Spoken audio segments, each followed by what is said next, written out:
Welcome everyone. I Sartaj. And I, Ankita Kadam, and my friends Prajakta Bhunkar and Samit Dedge, we, the students of Modern College of Engineering, are here to present our B project. Firstly, we would like to thank our principal, Mr. K.R. Joshi, Head of Department, Mrs. Etkar, and our project guide, Mr. Santosh Nagargoje, for their support and guidance. So, the title of our project is Brain Tumor Classification Using Deep Learning Algorithms.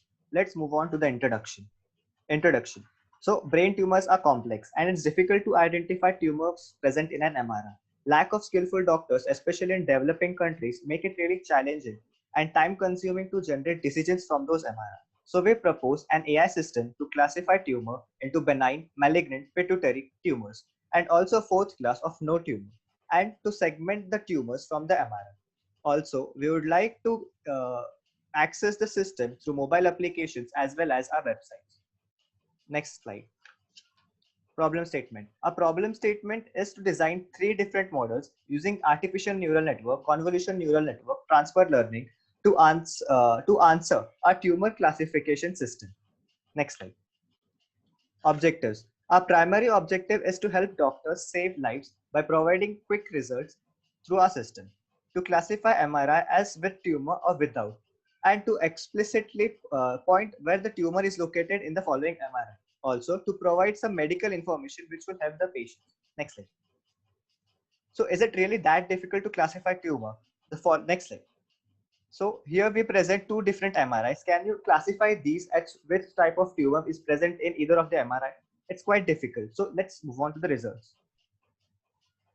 So here we can see one tumor is cancerous and other is non-cancerous. However, the difference between them is small. So it is quite difficult. Next slide. So architecture diagram. The architecture diagram here we can see the first of all the data set is taken. We did some pre-processing. We did some contour cropping and augmentation. Then we built several models. The best three models were deployed on cloud, which the user can access through a website or the mobile application. Finally, when the MRI is given to these models, the output is in form of one of the class. Is that no tumor, benign, malignant, or pituitary? Next. Here we represent the architecture for segmentation. The user comes in with an MRI. The user can access the system through PC or Android application. Then the MRI is given to our model. The model then identifies where the tumor is located in the MRI. The identified tumor is then highlighted and it is then given back as an output.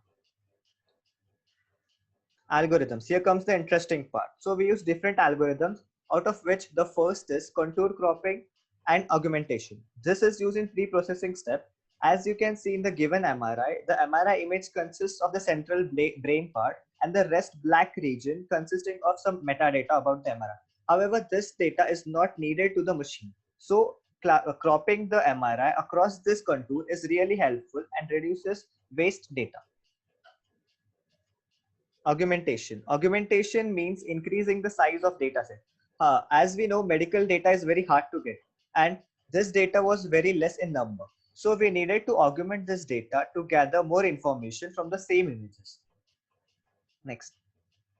So these are the results after augmentation, the discarded count and the final count. Here we can see approximately 40,000 images are used for training and 8,100 images are used for testing. Next. Artificial neural network. So the first model that we built was using artificial neural network. Artificial neural network is the simplest form of neural networks where it consists of an input layer where the image is given as an input, the intermediate layers where there are mathematical models which perform calculations, then the output layer which predicts which type of tumor it is. We built nearly 9 models using ANN. The best model had an accuracy of around 80%, as you can see in this following table. Convolutional neural networks. So what is different in neural networks is that this adds the convolution filter over the ANN architecture. The convolutional filters can extract the features or the important parts from the image, such as the tumor can be highlighted using max polling or such type of augmentations, where the machine can easily identify if there is something present in an image. We built nearly 21 models. The best model was with 3 convolution, 128 nodes, and 1 dense layer. The accuracy was 90%, which is very good as compared to the ANN accuracy.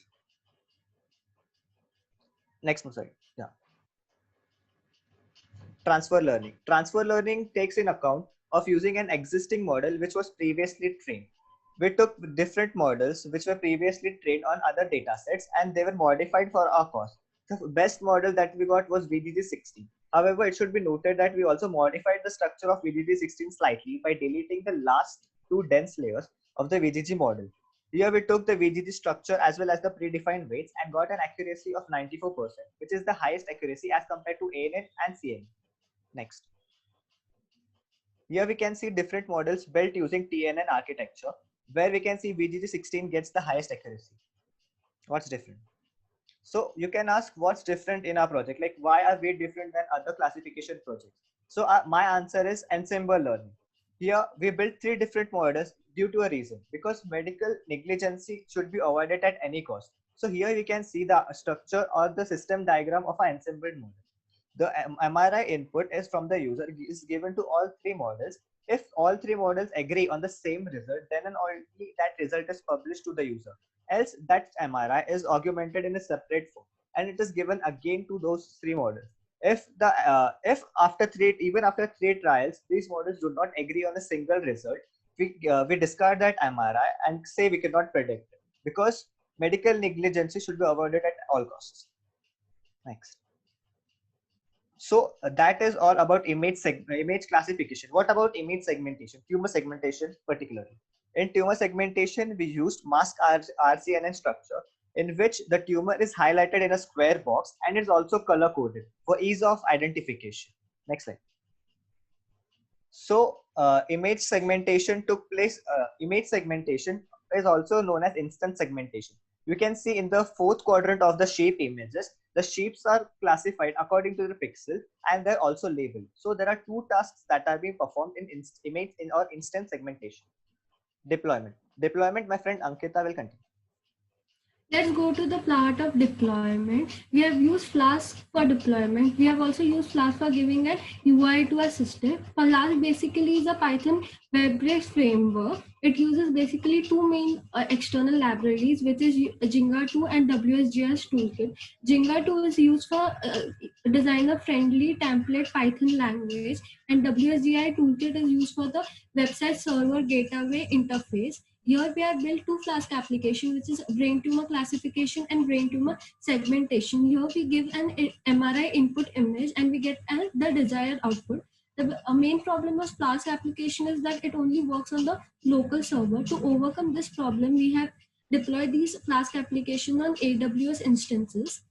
In this, we have considered two different types of EC2 instances according to the memory RAM of the application. For brain tumor classification, we have considered a T2 micro EC2 instance, and for brain tumor segmentation, we have considered T2 2x large EC2 type of instance. We have also explored a different type of cloud platform, which is Heroku. We have deployed a website on the Heroku. Now let's go to the applications of our project.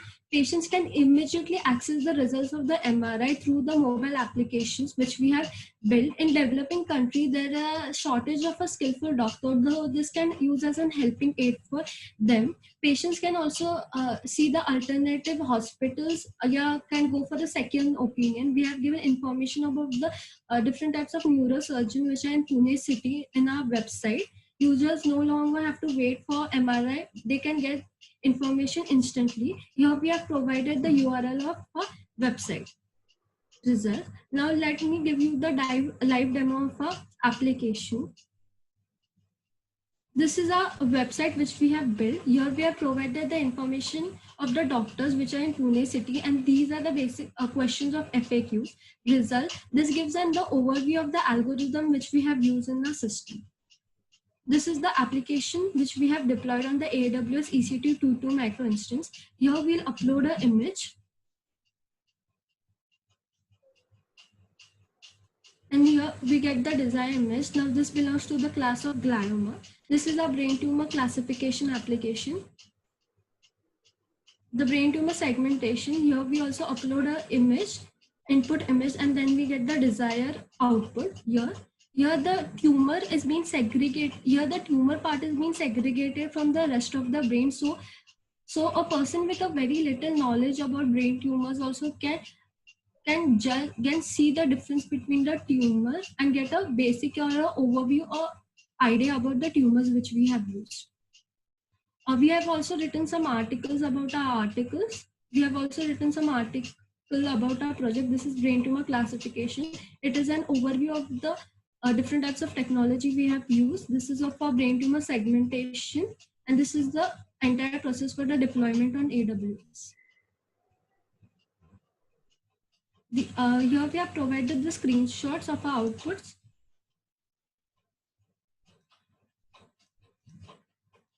This is the screenshot of the mobile applications which we have used.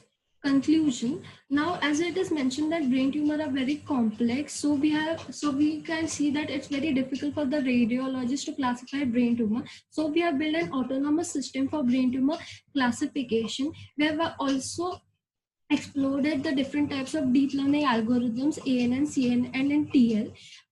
This is a real world application. We have enabled an accuracy of 94%. The sole objective of project is to save lives. So I wish that this really helps us a lot. For more information, please look for the description section. Here we have provided the links of our articles and the URL of our website. Thank you. Thank you.